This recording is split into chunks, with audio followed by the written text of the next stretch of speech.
राजेश्वरी जी के दो बेटे हैं, राकेश और रमेश। दोनों ही भाई आपस में बहुत ही प्यार से रहते हैं। पति के जाने के बाद राजेश्वरी जी ने अपने बेटों की परवरिश अकेले ही की थी। उन्होंने दोनों ही भाइयों को ही सिखाया था कि उन्हें हमेशा साथ में ही रहना है, कभी भी अलग नहीं होना। रमेश बड़ा भाई है, इसलिए छोटे भाई राकेश की हर जरूरत का ख्याल अपने से पहले रखता है। समय बीतता है, अब राजेश्वरी जी को लगने लगता है कि घर में एक बहू की जरूरत है, तो वो अपने बड़े बेटे रमेश की शादी दीपा नाम की एक सुलझी हुई लड़की के साथ कर देती है। दीपा अब घर में बहू बनकर आ जाती है। शादी के पहले ही दिन रमेश उससे सारी बात कर लेता है। रमेश कहता है कि माँ ने हम दोनों भाइयों को बहुत ही मुश्किलों से पाला और बड़ा किया है, और वो ये भी कहता है कि उसे अपने छोटे भाई से बहुत प्यार है।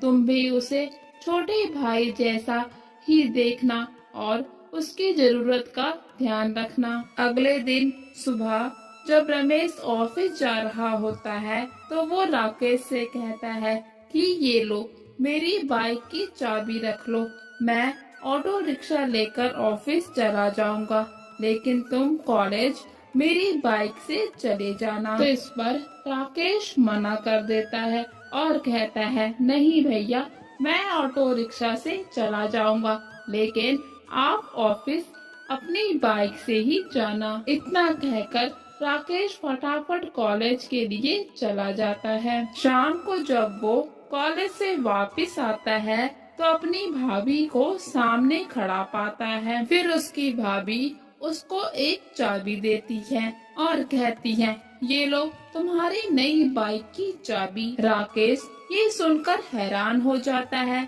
कि नई बाइक कहाँ से आई, और फिर उसे पता चलता है कि भाभी ने उसकी बाइक लेने के लिए अपने गहने गिरवी रख दिए। ये देखकर उसको बिल्कुल भी अच्छा नहीं लगता, लेकिन भाभी अपने देवर को मना लेती है नई बाइक चलाने के लिए। ऐसे ही दिन बीतने लगते हैं। राकेश भी अपने कॉलेज की पढ़ाई पूरी कर लेता है। फिर जल्दी ही उसकी भी नौकरी लग जाती है और वो बहुत ही खुश होता है।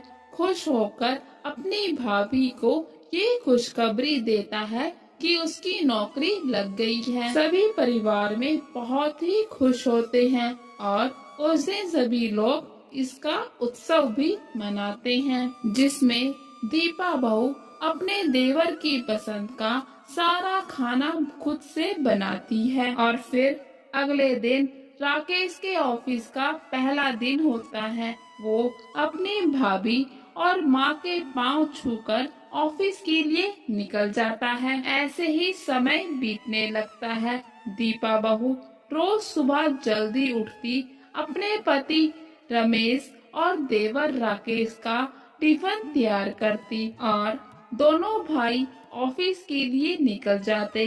दीपा सारा दिन घर का काम करती और शाम को जब दोनों भाई ऑफिस से वापस आते, तो सभी बैठकर साथ में चाय नाश्ता करते। अब दोनों भाई कमाने लगे थे, तो दोनों भाई मिलकर एक बड़ा घर ले लेते हैं। सभी लोग बहुत ही खुश होते हैं। उनके दिन अब बदल गए हैं। ऐसे ही समय बीतता है।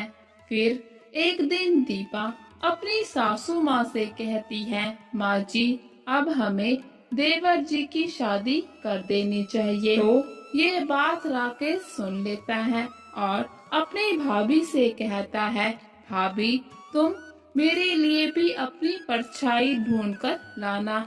मेरे लिए जो भी लड़की आएगी बिल्कुल आप जैसी होगी, ताकि हमारा ये परिवार हमेशा ऐसे ही हंसता बोलता रहे। और फिर थोड़े ही दिनों में राकेश की शादी नीलम नाम की एक लड़की से हो जाती है। नीलम जब घर में आती है, तो देखती है कि बड़ी बहू की सभी लोग तारीफ करते हैं, जो कि उसे बिल्कुल भी अच्छा नहीं लगता और वो मन ही मन बड़ी बहू से चिढ़ने लगती है। नीलम घर के किसी भी काम में मदद नहीं करती थी। घर का सारा काम बड़ी बहू दीपा को अकेले ही करना पड़ता था, लेकिन फिर भी वो किसी से भी कुछ नहीं कहती। लेकिन ये सब राजेश्वरी जी को अच्छा नहीं लगता।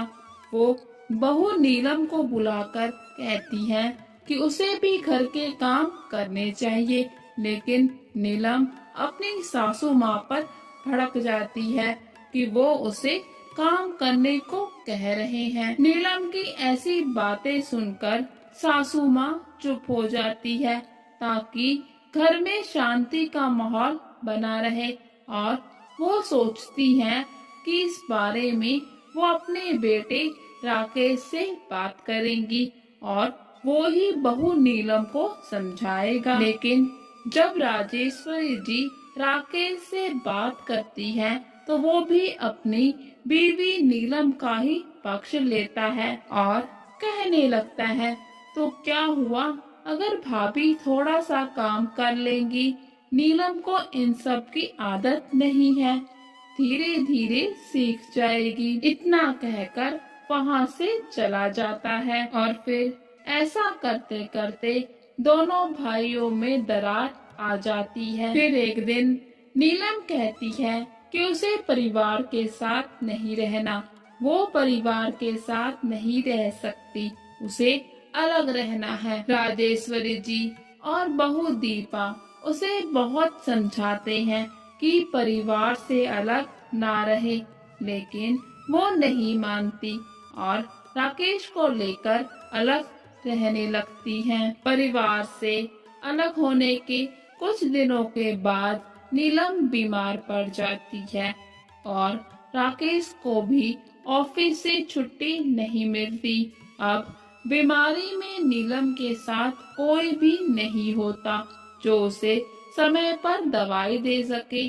और खाना बनाकर खिला सके। इस समय नीलम को परिवार की बहुत ही जरूरत महसूस होती है और अपनी गलती का भी एहसास हो जाता है। शाम को जब राकेश ऑफिस से घर आता है तो बहुत ही थका हुआ होता है। उसमें भी इतनी हिम्मत नहीं होती कि घर पे आके खाना बना सके। फिर उसे लगता है जैसे कि किचन में कोई है। वो किचन में जाकर देखता है तो उसकी भाभी खाना बना रही होती है और जब वो कमरे में जाकर देखता है तो नीलम खाना खाकर दवाई लेकर आराम कर रही होती है। वो कमरे में जाता है और नीलम को उठाता है और पूछता है, ये सब क्या है? भाभी यहाँ पर कब और कैसे आई? नीलम रो रो कर उसको सारी बात बताती है और कहती है, मुझे अपनी गलती का एहसास हो चुका है। मुझे समझ आ गया है कि परिवार क्या होता है, उसकी क्या वैल्यू होती है और इसलिए मैंने भाभी को फोन कर कर सारी बात बता दी और उनसे माफी भी मांगी। भाभी को जैसे ही पता चला कि मैं बीमार हूँ तो वो तुरंत चली आई और सारे घर का काम संभाल लिया और फिर भाभी भी वहाँ पर आ जाती हैं और कहती हैं कि अब वो उन्हें यहाँ पर नहीं रहने देगी, उन दोनों को अपने साथ घर लेकर जाएंगी जहाँ सभी लोग एक साथ मिलकर रहेंगे। और वो राकेश और नीलम से कहती है कि जल्दी से अपना सामान पैक कर ले, घर पर माँ जी उनका इंतजार कर रही है।